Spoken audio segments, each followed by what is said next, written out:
네, 반갑습니다.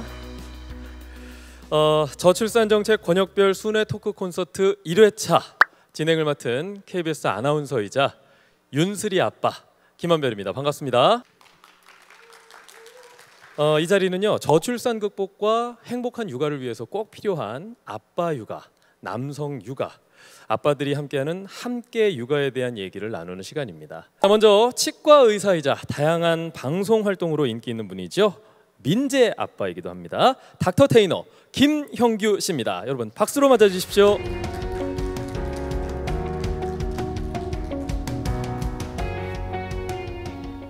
안녕하세요. 민재 아빠 치과 의사 김형규입니다. 반갑습니다. 네, 반갑습니다. 날마다 열애 중에 살고 있는 VUS의 박지현입니다. 반갑습니다. 네.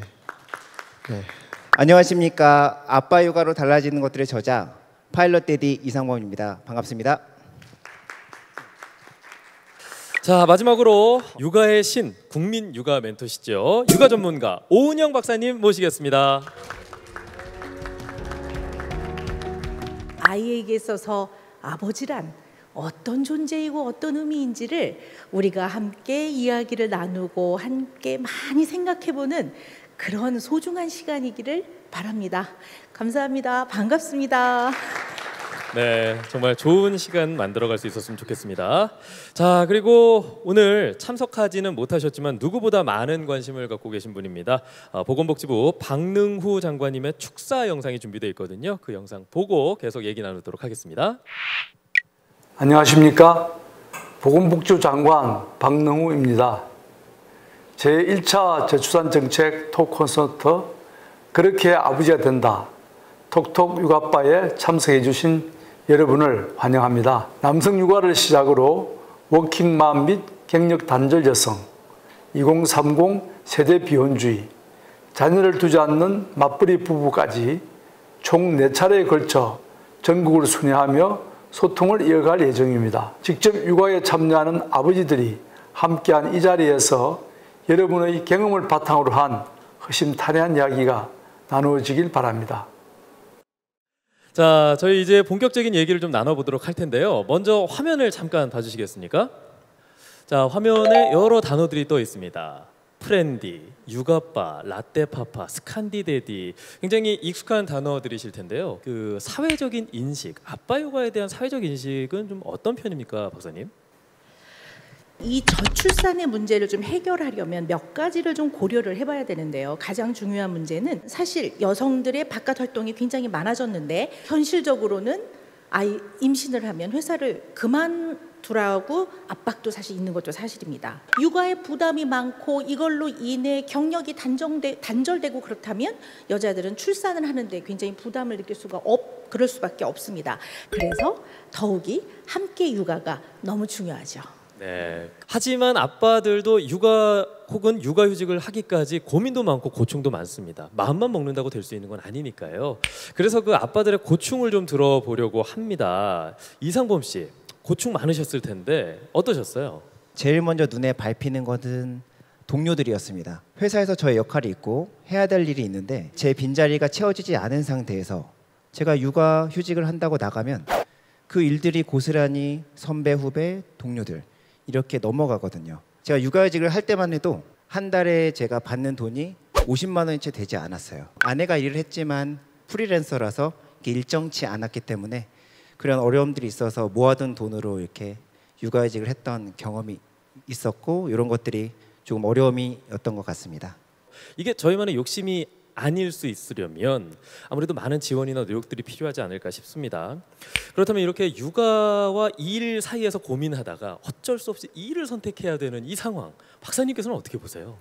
우리가 맨날 육아, 아이 키우는 거 이런 얘기하면 모범 사례로 드는 국가가 스웨덴이죠. 스웨덴은 실제로 1995년도에 아빠 육아 휴직 의무 사용제라는 거를 만들었습니다. 그래서 아빠가 육아를 위해서 휴직을 선택하는 것이 아니라 의무적으로 사용을 하는 거죠. 나라의 제도에서 의무적으로 아이를 키우는 데 있어서 아빠가 동참해서 함께 키우는 육아가 제도적으로 좀 정비가 된다면 너무 도움이 많이 될 것 같고요. 근데 이제 저희가 제도적인 얘기, 외적인 얘기를 좀 나눠봤다면 아빠 육아, 그 직접적인 안에 대한 얘기를 좀 해볼 텐데요. 일과 육아를 양립하는 게 또 쉽지가 않잖아요. 그래서 어떤 아빠들은 일도 잘하고 싶고 또 육아도 잘하고 싶고 하다가 결국은 그 사이에서 균형을 못 맞추고 탈진하는 경우도 많다라는 얘기를 들었습니다. 김영규 씨는 어떠세요? 그런 욕심이 굉장히 많으시잖아요. 일도 육아도. 아이를 같이 양육하다 보니까 어느 순간에는 정말 제가 번아웃이 오더라고요. 밖에서 일할 때는 몰랐는데 밖에서 일을 하면서 집에 와서 뭔가 일을 하다 보니까 이 집안일은 또 육아는 영원히 끝나지 않은 일이라는 걸 깨달으면서 아빠들도 이제는 많은 정보가 있고 이렇게 이야기할 수 있는 시간이 있기 때문에 여러분들도 저처럼 번아웃 되지 않고 충전하면서 이제 육아할 수 있는 그런 아빠가 됐으면 하는 생각이 듭니다. 네. 옆에 계신 박지연 씨께서 뭘 셋, 여섯은 키워봐야 힘든 걸 알지라는 생각이셨던 것 같기도 하고 어떻습니까? 저희로서는 감히 상상을 하기가 힘들거든요. 육아에 대한 고충이 좀 더 심하지 않을까요? 저는 그 육아 스트레스라는 단어는 사실 쓰질 않습니다. 아내나 저나 그런 단어는 잘 들으려고도 안 합니다. 생각을 좀 바꿔보자. 내가 다른 시대 속에 있다고 생각을 해보자. 그러면 이 다른 시대는 아마 육아를 데이트라고 쓸 거야. 등원 데이트를 하고 하원 데이트를 하고 목욕 데이트를 하고 이부자리 데이트를 하고 먹이는 식사 데이트를 하고 그럼 요리하는 그 순간, 치우는 그 순간, 목욕하는 그 순간 그 모든 게 등원은 기다려지고 하원도 기다려져요. 제가 이걸 알았다면 참 좋았을 것 같다라는 생각이 듭니다. 보건복지부에서 운영 중인 백인의 아빠단 커뮤니티. 오늘 백인을 저희가 다 모시지는 못해서 몇몇 분만 저희가 모셨는데 이분들의 얘기도 좀 들어보도록 하겠습니다.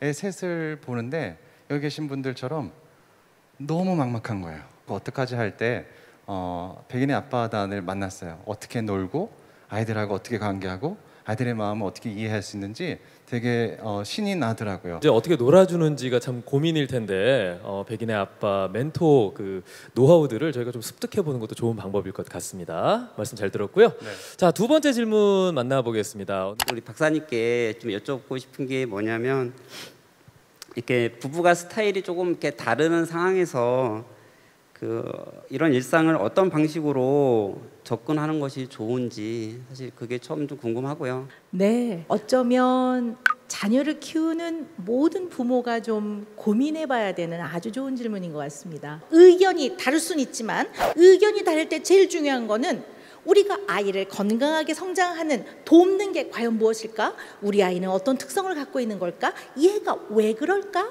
이렇게 보여지는 행동에 뒷면에 있는 이면에 있는 진정한 이유는 무엇일까? 나는 어떤 엄마지? 나는 어떤 아빠지? 나는 어떻게 성장해왔지?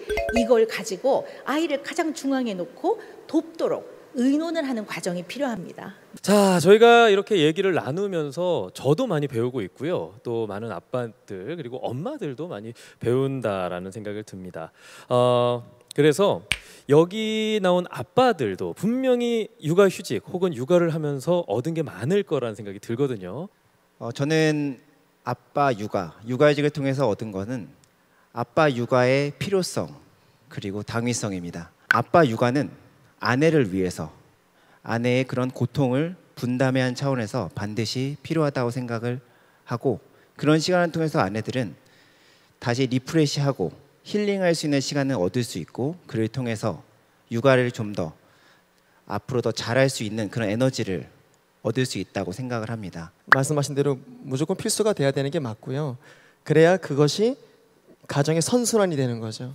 여기 또 나와 계시니까 과연 이 아빠 육아를 어떻게 하면 좀 부담 없이 시작할 수 있을지 그 시작 노하우에 대해서 좀 한마디씩 들어보도록 하겠습니다. 모든 육아가 마찬가지겠지만 제 생각에는 가장 기본적으로 저희가 해야 되는 첫 번째 수칙이 디지털 기기를 좀 멀리하는 겁니다. 아빠도 심심하고 아이도 심심한 상태가 되면 책을 읽는다든가 아까 몸으로 움직인다든가 공을 이용한다든가 뭔가 같이 소통할 수 있는 시간이 생기는데 그렇지 않고 뭔가 엄마 아빠나 아이가 자기만의 어떤 기계만 보고 있다고 하면 이거는 육아가 아니라고 생각이 들어서 첫 번째 스텝으로는 심심해지자. 네, 디지털 기계를 멀리하자 이런 말씀을 드리고 싶습니다.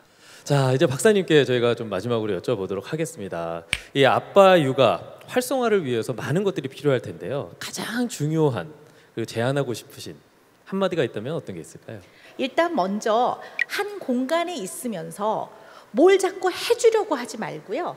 아이가 하는 걸 가만히 봐보세요. 너무 재미있는 놀이 또는 어마어마한 놀잇감 이런 것만이 중요한 게 아니라 아이랑 시간을 공유해 보라는 그런 이제 말씀을 드리고요. 편한 마음으로 한 공간에서 좀 가깝게 있는 것부터 시작을 해보셨으면 하는 그런 바람입니다. 흔히 이런 얘기가 있죠. 아이를 키우려면 온 마을이 필요하다. 이제는 누구의 몫이 정해져 있는 게 아니라 우리 모두가 함께 아이를 키워갈 수 있는 육아하기 좋은 그런 환경이 만들어졌으면 하는 바람을 가지면서 오늘 토크 콘서트 다 같이 인사하면서 마무리하도록 하겠습니다. 자, 함께해 주신 여러분 고맙습니다.